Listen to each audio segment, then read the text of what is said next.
Yes, it happened. Do you want to get a tweet? Yes, I do. Okay, I'll give you a second because I can edit this out later. Dude. Okay. Nobody's watching yet. And if they are, damn, they're fast.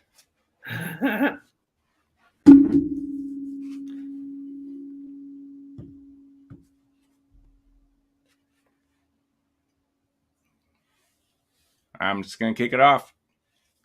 Let's get going. It's that time. Hey, welcome in everybody who is here, listening, watching, whatever the hell you're doing.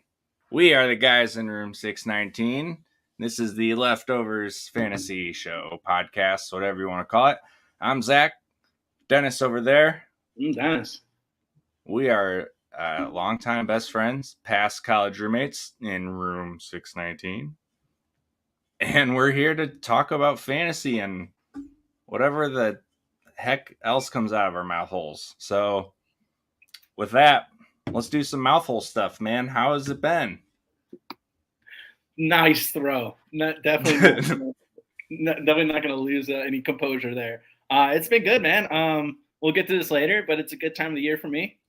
And we got sports back finally. You know, I've been trying to bet baseball. It's not going very well. I'm very hot and cold there. So I'm happy to have the NBA back because that's been more fun to bet. I agree. It's more fun to bet, quicker action. You know, it's way better. You know, I got home from work early and I'm having an after work beverage, and we're doing our little show. It's good times, man. Let's kick it off. So with some NBA Finals talk. Now we're a football show mainly, but there ain't no football being played, so we're gonna talk about some basketball. Yep. What you got? Just trying to fill the void. What do you got, Dennis? All right.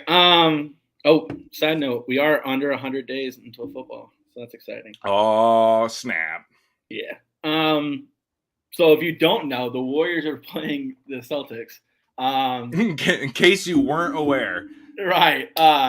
Warriors, a lot of rest. Celtics on back-to-back 7-game series, so they're breaking down health-wise. I like the Warriors in 6. I just feel like most of the games will be kind of based on how the playoffs have been blowouts. So I don't think that it's going to be like a sweep. But I do think that Warriors handle it pretty easily. Yeah. Yeah. So I'm with you, and I do think Warriors 6, maybe 7. I think it's going to be a good series. I think we are going to get a lot of close games. You think it will be close? I think we're going to get a couple blowouts, but I think the rest of them will be good. And the reason I think that is because if you were to look at the league and be like, who are the 2 most complete teams? We're looking at them right now. And the Warriors have never ran into that. They've always run into teams where they could try and stop just a few guys, and just use their depth and their team skills and their passing and their, great coaching to their advantage and all that. So I'm very intrigued to see how they stack up 7 games with another just good team.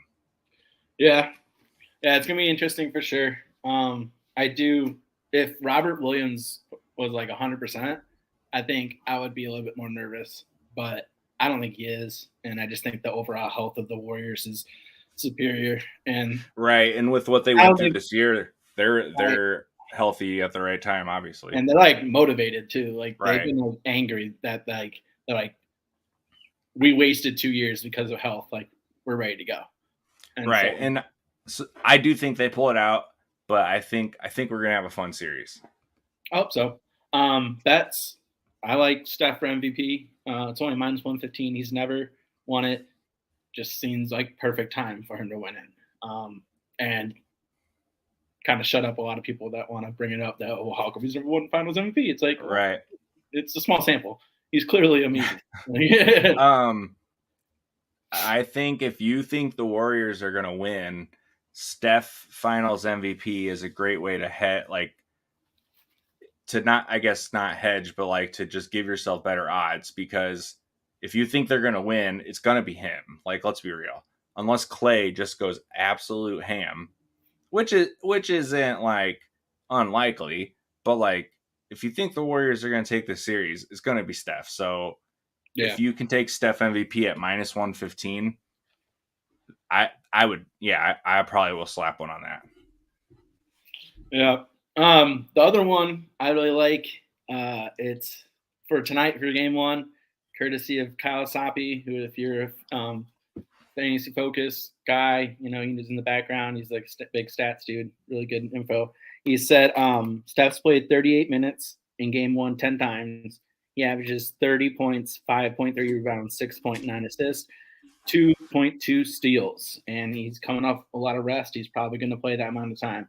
If you put all those into a same game parlay, Curry over 30 points, over 4.5 rebounds, over 5.5 assists, and then over 2 steals, because that's the one where you're getting really good plus odds. It's plus 1,600. I got it down to like 1545 or something. I got a little less, but I still did it. Right. I mean, it's totally reasonable. Like, if you look at, he averages, I think, 26, 5, and 6 in the NBA Finals. That's just his average. I mean, he just needs a couple steals. And it's in Golden State, right? Yeah. I like, really, like, you're getting plus 1,500 odds on a stat line that is not ridiculous at all. Like, if you say, hey, Steph went 33, 6, and 8 with 3 steals last night, I would have been like, oh, okay. Right. That's what he does. He's a multiple-time MVP. Right. But yeah, I hope you're right. I hope it's good games, because a lot of the NBA games have been like fun to watch, but they're not good games. Right. So I love a fun competitive series, especially in the finals. Like, give me a battle. I mean, they're spread out enough. We're gonna be playing until almost July. It's ridiculous. So stupid. I hate how spread out it gets. Yeah. When there's not even a travel day, like they're staying in the same place back to back. Like, why is that? Yeah. Really ridiculous. All right. Ready to move on? Yeah. So we have our other Dynasty Leagues draft that we wanted to talk about. This one's a 1 QB league, but still 12 teams, 2 wide receiver, 3 flex. And like I said, just a 1 QB league. So definitely no Kenny Pickett in the first round for this one. And so I just want to talk through the first 6 picks, back 6 picks. It's kind of like what we were thinking, kind of what the vibes were, and then kind of move on. So at the top, it started the same as our other one, just in a different order. It did not, motherfucker. In a different order. Somebody on this podcast picked Walker at number 1. Someone on this podcast picked Breece Hall at number 2. And then Garrett Wilson went 3, Burks 4, which I think was a surprise. Then London 5, and then the biggest surprise to this point in the draft, James Cook at 1. Yeah, insane. That was a spicy. I mean, I'm not gonna spend the time on Sir Kenneth Walker, because I wrote an article and it was published on the internet. Check it out. You should check it out. Yeah, wow, I actually did it, dude. It's pretty cool. I'm proud of myself. But anyways, Kenny 3 I love Lamp. Now, so you're right. James Cook hitting 106, and especially it was just weird. The guy who had him had 105 and 106. I thought 100. He's weak at wide receiver. I thought it was definitely wide receiver. It made perfect sense of the world, but I mean, we'll see. Definitely leans running back a little bit heavy. It is kind of funny. I'll get back to this in a second. Go ahead. All right. For the back 6? Mm-hmm. All right. So the next, and 107 was Jamison Williams, then Sky Moore, and then Chris Olave, George Pickens, 110. And then it got a little spicy. Rashad White, 111. Isaiah Spiller, 112. Which, if you had told me before the NFL draft you got those 2 running backs at that spot, I'd be like, that makes sense. Right. So based on the landing spots, I was a little aggressive in my opinion. I think there's better players on the board. Yeah. people need to stop drafting running backs based on landing spot in the first round. Yeah, I agree. Didn't Keyshawn Vaughn slip in the first round a couple of years ago? Like, what the fuck are we doing? Like, you know what I mean? If someone's not, if you spend all college season watching football and then spend the off season watching tape and evaluating, and someone shoots up your board just because the Bills drafted him, I'm sorry, but you should probably reevaluate your whole process. I mean, if we're talking early first, I agree. I think end of the first, if you want to start sniping some landing spots, I think that's fine. Judging on your window, if you're total that I will give you as well. And this is how one thing I've told you is like people talking on Twitter about dynasty trades to me is a little pointless because you literally cannot evaluate a single dynasty trade in a vacuum. Because depending on where your team's at, what your roster looks like, these are all factors into a trade. So like you can't just be like traded blank and blank for blank and blank, who wins? Speaking of Anyways, trades, go on. Speaking of trades, that was good. A blockbuster. What am I trying to completed? Yeah, offered. Why don't you read the details? But it was for Jameson Williams at 107. All right.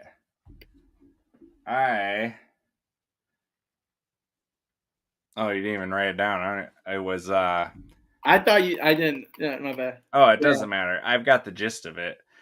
I traded for 107 my first round pick next year. Mm-hmm. I have 3 of them currently. And I also traded a second and I think 2/3. Yes. It was a lot of picks. It doesn't matter. Right. I paid a lot and I don't care. It's what I do. You love Jameson. I do. And my entire dynasty strategy in this league is fuck it. I am identifying dudes who I'm like, that's my guy, and I'm getting them. And so far, that has yielded me CeeDee Lamb, Jalen Waddle, and Jameson Williams. And I'm pretty happy about it. So 100%. I mean, we're both go get your guys. Like, it's your team, man. Like, you could take someone else's advice, and that's cool. I definitely read a lot of people's advice, and especially when they disagree with me, because that's how you like learn and grow. Right. I was just surprised because you had the 3 for 23 first. You're coming off the 101 season, and one of those guys was a playoff team, and the other one was a middle of the pack team. I think their picks this year were 106 and then like 109 or something like that. Mm-hmm. I just can't believe you used yours first, not either of the other two. The reason I did was because I believe that those 2 teams are not playoff teams next year. And the other one was the guy who was on the clock had been like obviously not noticing my offers and talking live Zoom with other people to get me to bump my offers up. It was very obvious he was doing it. And so I just said, fuck it. And I threw an offer he couldn't refuse. And on the Zoom, he was like, oh, well, I think I'm just going to hold. Oh, never mind. I'm going to make a trade. And so I took the matter into my own hands and I upped it up to where he couldn't say no and got Jameson. And he said that was who he was going to take. So, and I think there was other people trying to get that pick too. I think he 100% really was. Right. And so it's not always just making a deal. You have to beat other people, and it's constantly like the NFL trade up when people are like, how are you giving so much trade ups? Like, well, because other people are trying to get that pick too. Right. And this draft happened live on Zoom in real time. Like, yeah. So it's not like it was a slow draft where we had 24 hours for everyone to negotiate. I was just not playing that game. I said, fuck, I want Jameson, and I'm done playing his stupid game of trying to get people to keep bidding for him, because it was so, like, to me, it was 100% obvious what was happening. And so it makes total sense for the guy who had that pick to take him, because he's rebuilding, and so missing a half a year of Jameson isn't a huge deal because he's going for the 101. So with all that said, I wanted him, and I just wasn't playing the bidding game, and I just said, "Fuck, here you go," and he did it. So we'll see. That will be Amon-Ra St. Brown versus Jameson Let's going go. towards the end this year. That'll be fun for this podcast. I'm sure there won't be any shit talking. Yeah. But the rest of it was kind of self-explanatory. Shout out one of our guys. He had like 10 or 12 picks, and he took Burks and then just running back. I mean, I think he drafted 8 or 9 running backs. We're like, it's all about numbers. And right, so the other reasoning, eventually that's going to hit, right? So I love that draft. Right. We got it done in like 3 hours, all on Zoom. That was really cool. It was our home league, so I mean that makes it a lot easier. So my other defense of the trade I made is when you look at the trade right now, people look at what I gave up and they're like, oh my God, it's so much. But like when you look at the hit rates of these picks, it's like I traded my next year's first plus JJ Arcega-Whiteside and Keyshawn Vaughn plus Brian Edwards. You know what I mean? Like, let's see what those picks amount to first before we start saying it's stupid. True. God, who's the running back for Baltimore? I loved him. He wasn't any good. Justice Hill. Oh, yep, you were a big Justice Hill guy. I took him early second round. Like, you never know, man. Right, that's what I'm saying. So, like, and it was such a teardrop from Jameson Williams to everybody else that was in this draft still. Right. So I was like, fuck it. And I am just like that confident in his ability to just be a complete elite game-wrecking receiver. So I did it. Moving on. All right. Twitter talk. You got some Twitter names. talk. This is like, what's been grinding my gears?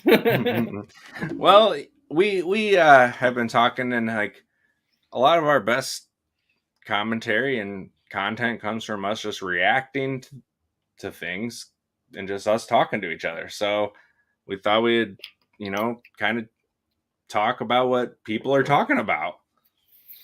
And I've got 2 guys that I have seen a lot of Twitter talk about, and the hype is strong. Okay. So I'm going to hit you with the first one. Mm-hmm. And it's still Gabriel Davis. People are still hyping the shit out of this guy. Dude, they love him, man. I mean, I get it. There is legitimate upside, but I mean, they have him. I think he's like top 25 in startups and stuff like that.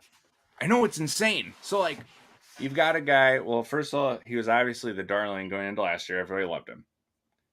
And then he didn't really do much. But then he had that couple of games late in, the one playoff game. I think one was in the regular season that he kind of blew up. I don't know. Regardless, he made one receiver fall in the playoffs. And now, all of a sudden, he's Randy Moss. It was a dope route, though. Oh, it totally was. But it was like just that like Twitter clip that goes viral, and now all of a sudden that's who he is. Like Jadeveon Clowney. Right. Yeah, exactly. Yes. No, I think that's fair. I think he is, like, if you're doing the classic like buy, sell, hold, I think he's a easy sell for me. Oh, easy, yeah. Maybe not at this point in the year, because no, you gotta wait. You wait till either camp, and then there's probably some camp hype, or you wait a few weeks till he, maybe catches a few touchdowns or something. Yeah, I was thinking, like, you sell him, I'm guessing you're gonna get. Well, I guess you could sell him for a veteran. I could see that, and someone wants like a younger person to get younger at the position or whatever. I could see a trade like that, but I would sell 100%. I've never been a big Davis guy, so I wouldn't sell. Yeah, I'm a big sell too.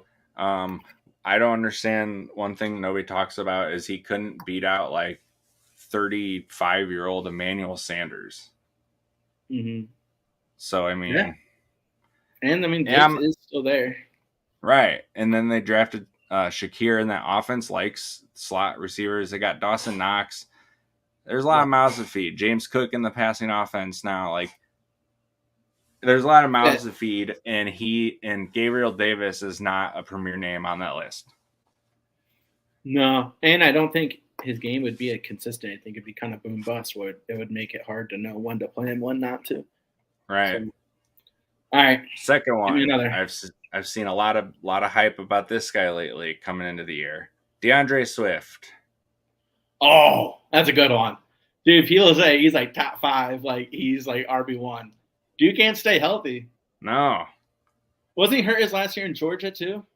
I'm pretty sure. Or it's just weird Georgia usage where they only play their guys like 32. Right. Who knows? I don't remember. I'm pretty sure he was. Like if I had Swift, I'd be very happy about having him this year. Yes. You know, and for the next few. I would also be completely open to any offer that came, and if someone came really asking, I'd probably sell. Yeah, he'd be a hold for me for sure. And yeah, then, like it would be like a mainly like, no, I just want him. I just rather keep him. But if someone really was pushing, I would totally sell.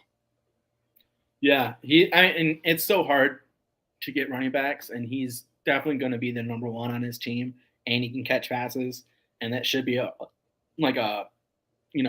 team on the rise, Mm-hmm. But I'm with you, man. I think he would cost multiple first, right? Right. I wouldn't be buying. Maybe no, absolutely not. I would be very happy to have him, like I said, but I would also be very quick to pull the trigger on a sell if the price was right. Yeah, I'm trying to remember exactly where it is in best ball, which I know isn't apples to apples, but I think he's going early in the second round, like where RB, like where Joe Mixon's going and stuff like that. Mm-hmm. I know he's had injury problems too. I don't really trust him. That's my biggest thing. I feel like he gets hurt, and then he just has those games where he just does nothing. Like there was a couple games this year where I remember loading him in DFS versus like a great matchup, and then he just did shit. And Jamal Williams is still there, right? I was gonna say that Jamal Williams looked good last year. He did. And I think I could be wrong. This is like I just pulled this out of my butt. I want to say down the stretch when Swift was healthy and both were healthy, they were splitting pretty well. Yeah. So no, I think so 100%. I think that's probably a trend you're going to see continue. Right. I mean, what would tell you to increase his workload based on his first 2 years? You know what I mean? Right. I think like I'm saying, like, again, going back to the health thing, like if you want him available, you can't keep doing what we've been doing. So I don't know. I thought, do you have anything else? No, I think we're both on the same page here. I thought you were going to say my boy Jalen Hurts. Ooh. There's a lot of talk about him. That's polarizing. Yeah. Mr. Garbage Time himself. Like I saw something, it's like it was the stats, like kind of some of the more advanced ones. It was Kyler right before he got Nuke, Josh Allen right before he got Stephon Diggs, and then Hurts before he got AJB. They were all pretty similar. Really? Yeah. I mean, AJB, if he can stay healthy with Goddard,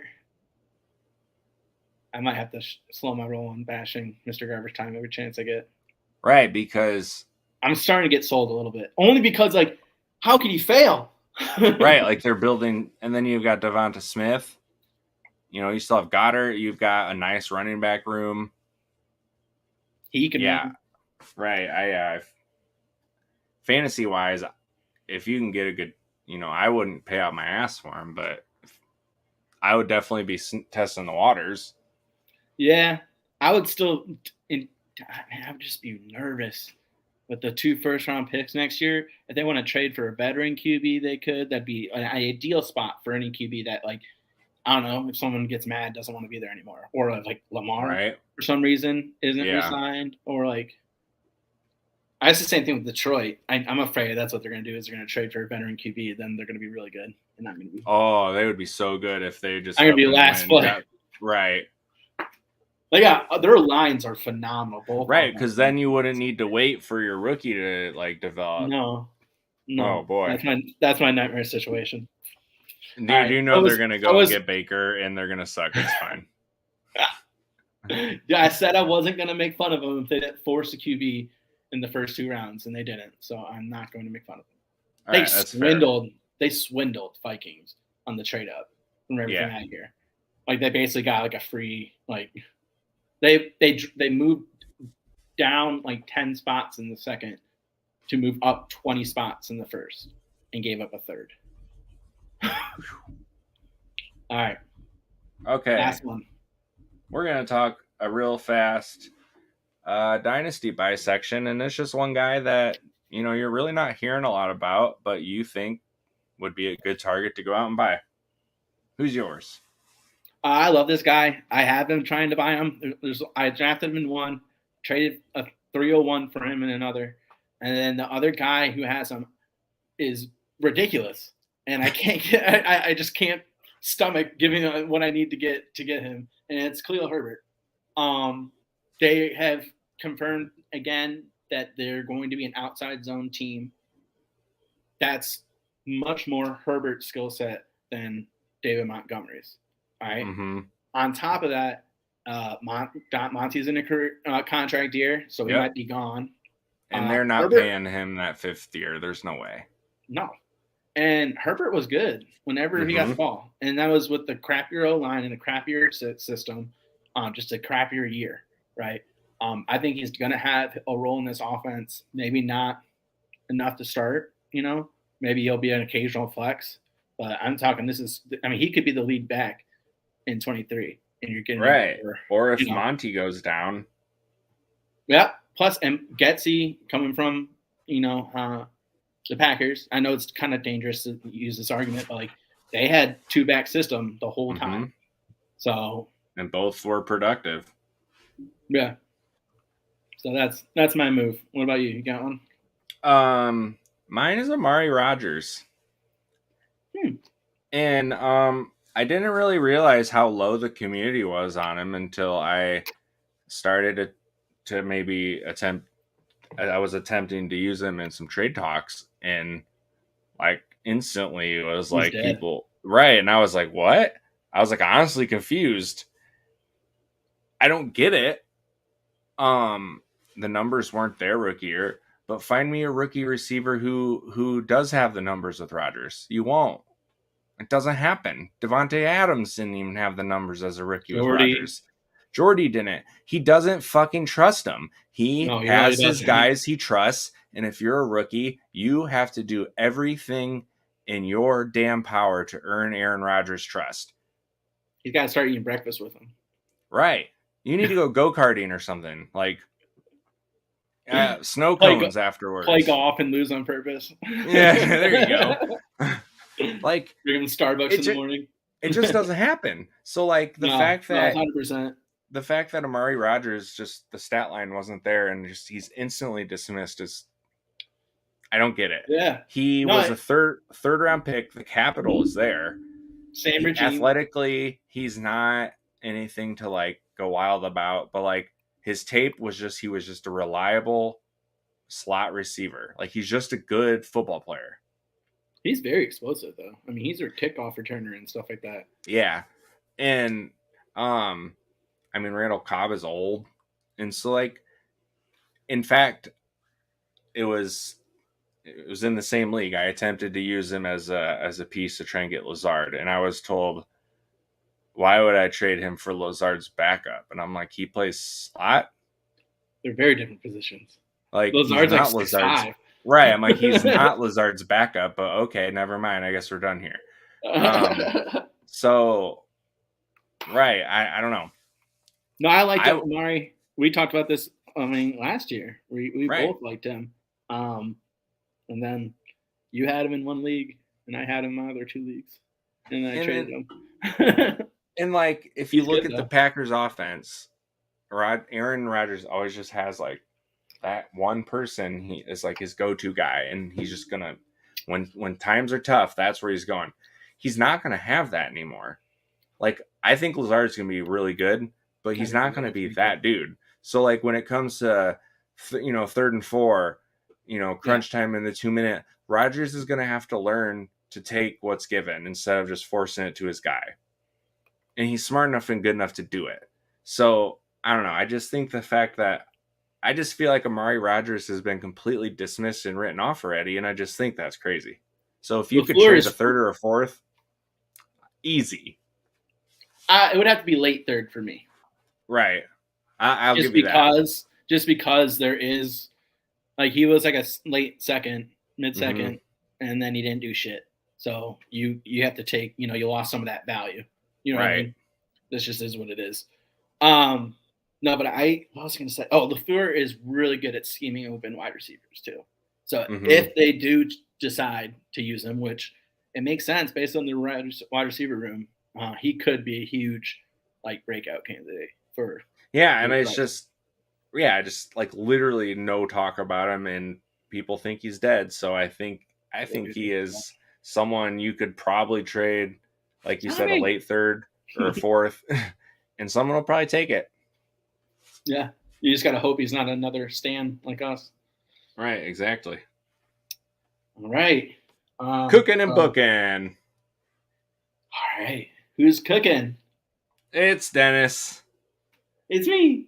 I'm on summer break, and it's phenomenal. And I've been really lazy week one, but as you should. I mean, I'm going to a Cubs game tomorrow. Fuck yeah! For the moment, yeah, versus Cardinals. Probably gonna get ass kicked, but I'm excited. I haven't been to Wrigley in years, so it'll be really, really fun. And then I'm just gonna be lazy and watch a lot of sports talk about stupid arguments, like it's the top 10 basketball player all time. You're gonna eat it up. I am. It's took every my power not to put in the group chat. I love stat. Congratulations, you deserve it. You. Next thing we need is to get you a gun. Oh yeah, I mean, definitely. Yes. Anyways, Christian Pulisic, cooking. My guy took down. He had an assist in the game last night, and just it was filthy. We were saying earlier, people were saying now he's Randy Moss. He's Randy Moss. Right, exactly. He caught a Hail Mary pass with his foot. It's exactly it. Like, I pride myself in my ability to drop things and to soften the blow with my foot as it hits the ground and to save them. Mm-hmm. And that's what he does with a soccer ball running full speed that got launched from halfway down the field that was 50 feet in the air. Right, and then it falls, and he just catches it with his foot better than I catch a peanut butter jar from 3 feet. Right. Just with the outside of his foot, cuts back inside after just totally abusing that defender, sliding, at air. And then he's selfless enough to give up the layup pass for an easy tap and goal. Like, I love him. That's our dude. It's the hero U.S. soccer needs. I can't wait for the World Cup. I hope he's healthy. That's the best thing. Our last cooking is Dustin Johnson. Let me tell you. Do you know why? No. Dustin Johnson. Do you know anything about the Saudi Golf League? Yeah. He just announced last night or 2 nights ago that he's in. Oh my God. He left the PGA Tour for the tune of $138 million. Damn. And I like golf. In the last year, I've gotten a lot more into golf through betting and DFS and listening to podcasts. And from my impression, DJ's wife Pauline really likes to shop and hit the town. So she's also cooking, I guess.